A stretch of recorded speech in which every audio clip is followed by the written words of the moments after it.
antigens.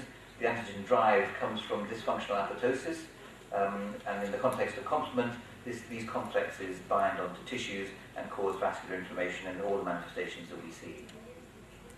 So belimumab is a fully human IgG1 lambda monoclonal antibody.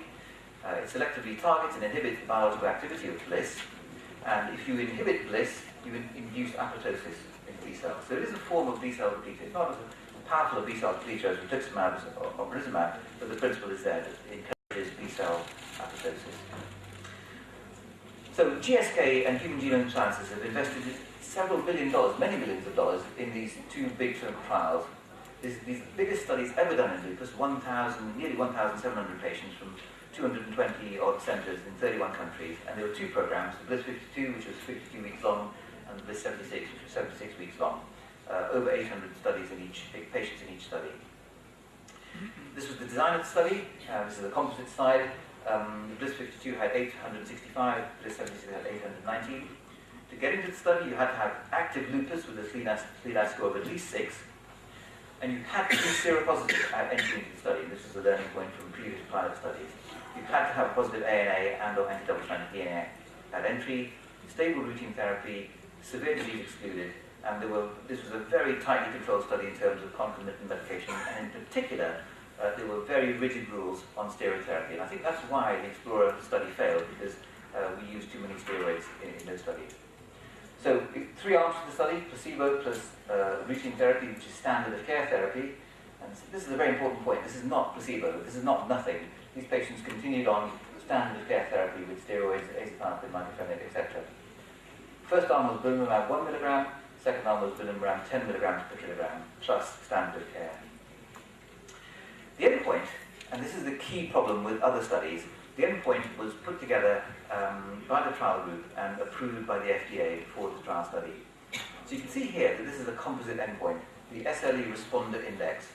And what the FDA mandated was that you had to have improvement, but also you had to have no worsening. So lupus is such a complex disease, it is possible for a drug to improve some aspects of the disease, but other aspects get worse.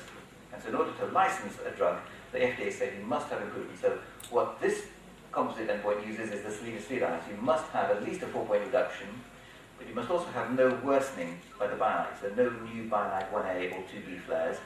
And you must also have no worsening in the physician global assessment. So all 3 of those criteria have to be met to be a responder. So this is the summary endpoint. The BLyS 52 study, this is the placebo, that's the 1 milligram, that's the 10 milligram per kilogram. You can see that the 1 and 10 milligram per kilogram doses were significantly superior to placebo standard of care.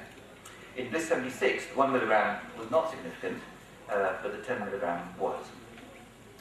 So belimumab plus standard of care was generally well tolerated. It was effective, but very, very well tolerated. I've got acres of slides that show safety data, but it is very convincing that this is a safe and well tolerated agent. Now people have said, well actually doc, that's not a very big advantage. 43.6 versus 51 versus 57.6 doesn't seem to be the big advantage, but actually there's a lot of data now that if you subset these patients and look at the very active patients and the very highly serologically active patients, the effect sizes are much bigger. So, in summary then, the management of lupus, key is early diagnosis. We're all aware of lupus patients who have years before a diagnosis is made.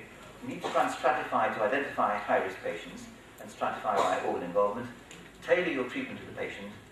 These patients do need chronic disease management, at least in the UK. I think this is done very badly. Chronic disease is not prioritised in the UK.